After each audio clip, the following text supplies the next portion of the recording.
समझते हैं। ग्रैंड सेबेटियर अपनी फाइनेंशियल फ्रीडम के लिए जाने जाते हैं। एक समय जब वो गरीब थे, 24 साल की उम्र में उन्हें जॉब से निकाल दिया जाता है, यानी कि वो बेरोजगार हो जाते हैं और उसके बाद वो अपने पेरेंट्स के साथ ही रहने लगते हैं। लेकिन बैंक में केवल $2.26 ही थे, लेकिन जॉब ढूंढने के लिए उनके पास केवल 3 महीने का समय ही था। पेरेंट्स खुद भी इससे ज़्यादा उन्हें नहीं रखना चाहते थे।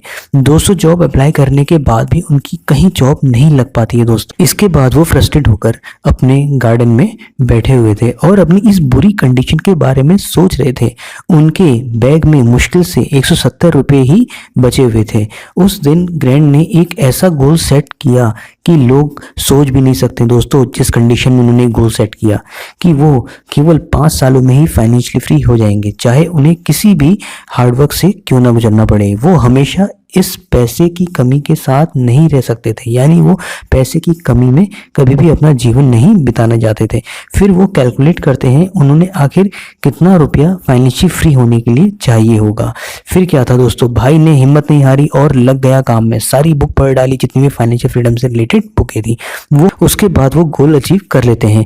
5 साल में ही दोस्तों उनको जो $1 मिलियन चाहिए थे, यानी कि $1,00,000 चाहिए थे फाइनेंशियल फ्री होने के लिए, वो उसको अचीव कर लेते हैं। तो फाइनली दोस्तों हमें गोल सेट करने की पावर तो समझ में आ गई। दूसरा स्टेप होता है सेव एंड इन्वेस्ट। जी हाँ दोस्तों, फाइनेंशियल फ्रीडम गेन करने के लिए दूसरा स्टेप आता है, सबसे पहले सेव करें, उसके बाद इन्वेस्ट करें। यदि आप अपने पैसों को सेव और इन्वेस्ट करने की आदत नहीं बनाएंगे तो पूरी लाइफ पैसों की प्रॉब्लम के साथ ही जूझते रहेंगे। सेव और इन्वेस्ट करने के लिए जरूरी नहीं कि आप लोगों की सैलरी 1 लाख पर मंथ है। कुछ हजार रुपये में भी आप सही जगह इन्वेस्ट करके अच्छी खासी वेल्थ जनरेट कर सकते हैं। इसलिए एक एग्जांपल से समझते हैं हम इसको। सपोज आपकी सैलरी 20 लाख पर मंथ है, या आप पढ़ रहे हैं तो उसकी आपकी सैलरी 15 से 20 हज़ार होगी। सैलरी से एक्सपेंसेस यदि काट लिए जाएं तो आप 5,000 सेव आसानी से कर सकते हैं। लेकिन जैसे ही आपकी सैलरी बढ़ेगी, यानी कि अपने खर्चे बढ़ाने की जगह आपको सेविंग बढ़ानी होगी। सपोज आपकी मंथली सैलरी हाइक होती है 10%, जिसकी आपको बस इन्वेस्टमेंट ही करनी है। चलो अब मैजिक देखते हैं। हमने स्टार्ट किया था 5,000 रुपये से और हर साल इसे 10% बढ़ाते गए। ऐसा हमने डिसिप्लिन के साथ 30 साल किया और रिटर्न मिला 15%। 30 साल बाद जो अमाउंट बढ़ेगा तो आप लोग चौंक जाएंगे, वो होगा 1.3 करोड़ रुपए। जी हाँ, 1.3 करोड़ रुपीस, और ये सब 5,000 रुपये की इन्वेस्टमेंट से मिलेगा। ये था पावर ऑफ कंपाउंडिंग का गेम, ठीक है। और अगर आप जानना चाहते हैं कि इन्वेस्टमेंट कहाँ और कैसे करनी है, यदि आप इससे रिलेटेड वीडियो जानना चाहते हैं तो नीचे कमेंट बॉक्स में मैसेज करना ना भूलें। बहुत इंपॉर्टेंट और जरूरी वीडियो आपको इससे रिलेटेड मिलेगी, ठीक है। अगला स्टेप और सबसे इंपॉर्टेंट स्टेप आता है जो कि है डिसिप्लिन और पेशेंस। ये स्टेप इन्वेस्टमेंट के साथ पूरी लाइफ टाइम आप लोगों के लिए हेल्पफुल रहेगा। रूस की एक सर्वे के अनुसार ये पता लगता है कि आखिर कौन लोग हैं जो सबसे ज्यादा रिटर्न गेन कर पाते हैं अपनी इन्वेस्टमेंट से। जी हाँ, ये रिजल्ट रहा काफी चौंकाने वाला था। का रिजल्ट कुछ ऐसा आया, उनमें मैक्सिमम लोग मर चुके थे। जी हाँ, हैरान करने वाला रिजल्ट आपको जरूर लगा होगा। जो लोग अपने इन्वेस्टमेंट को लंबे समय तक होल्ड करते हैं उनकी वेल्थ ज़्यादा क्रिएट होती है। और इस सर्वे में सबसे ज़्यादा वेल्थ डेड लोगों ने इसलिए गेन की क्योंकि वो लोग इन्वेस्टमेंट के बाद भूल चुके थे कि उन्होंने कुछ इन्वेस्ट भी किया है, इसलिए उनकी इन्वेस्टमेंट लंबे समय बाद ग्रो हुई। टाइम के साथ उनकी इन्वेस्टमेंट कंपाउंड होती गई। बहुत से लोग सेव और इन्वेस्टमेंट तो करते हैं लेकिन पेशेंस नहीं रखते, मतलब कई महीने वो डिपॉजिट करने के बाद लापरवाही कर देते हैं, यानी अपनी इन्वेस्टमेंट के साथ छेड़खानी कर देते हैं, ठीक है दोस्तों।